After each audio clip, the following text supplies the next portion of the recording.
Welcome to Procure to Pay and EBS Common Foundations Training. If you need security rights to Procure to Pay and the purchasing modules in EBS, please make sure you are watching these videos through Blackboard. This online series contains 9 lessons. After each lesson, you will be prompted to take a short assessment. Once you receive a score of 100%, the next video in the series will be available. After you complete this online series, you must attend the face-to-face portion of this training in order to get access to Procure to Pay and the purchasing modules in EBS.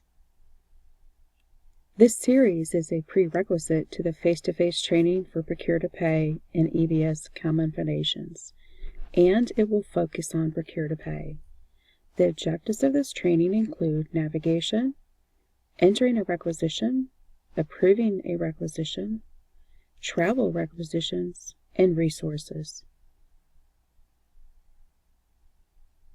Procure to Pay is the software used by MNPS to create requisitions for the purchase of goods and services. You may also hear this software referred to as web requisition or P2P. EBS is the application used by MNPS to maintain processes such as accounting, inventory, and payroll. When goods and services are received, a receipt is entered in the EBS software. All purchases made with local and federal funds must be approved by the principal or department manager electronically through Procure to Pay. Purchases for technologies such as computers, printers, laptops, software, and site licenses require secondary approval from a technology manager.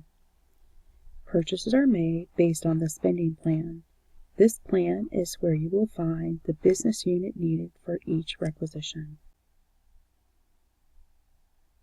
After obtaining pricing, item numbers, quantity, and so on, enter a requisition in Procure to Pay.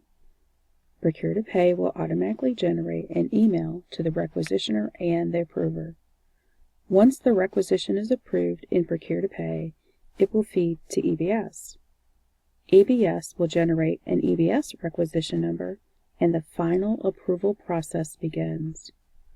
This process includes a budget review, a spending plan review when federal funds are used, CTM approval for technology items, and final approval by the purchasing department.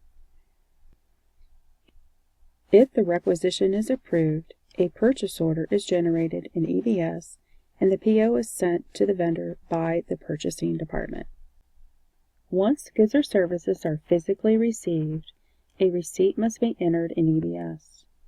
Receiving the order in EBS alerts accounts payable that payment is authorized upon receipt of the invoice. Invoices for Procure to Pay requisitions should be forwarded to the accounts payable department. The inventory receipt register generated after receiving the order in EBS should be printed and filed with the packing slip from the vendor. Now let's take a look at some staff development resources. I'm going to show you where you can get information about the team and resources for Procure to Pay and EBS Common Foundations. Here you can see I'm at the landing page of MNPS.org. To find staff development, let's scroll down to the bottom. And here is the staff development link. Here I want to show you 2 resources. The first resource, on the left-hand side where it says navigation, select Meet the Team. Here you can see our name, our email addresses, and our phone numbers. You are always welcome to call or email us at any time. However, because of our training schedules, the most efficient way to get the quickest answer is sending us an email. You can send an email to us as an individual, or you can send an email to training@mnps.org. Now let's take a look at EBS resources. Here you can see on this page there are several links. The training manuals are at the top. Here we have the Procure to Pay training manual, Common Foundations, and the Timekeeper's Training Manual. You also can see links to videos. These are actually the videos you're watching right now for this training. So if after training you have questions about a particular process, you can use these videos to review the process, and if you have any questions, you can send us an email at training@mmps.org. The URL for Procure to Pay is purchasing.mmps.org. Once you completed the required training, you will get a username and temporary password. Please enter the username and temporary password and then select Change Password.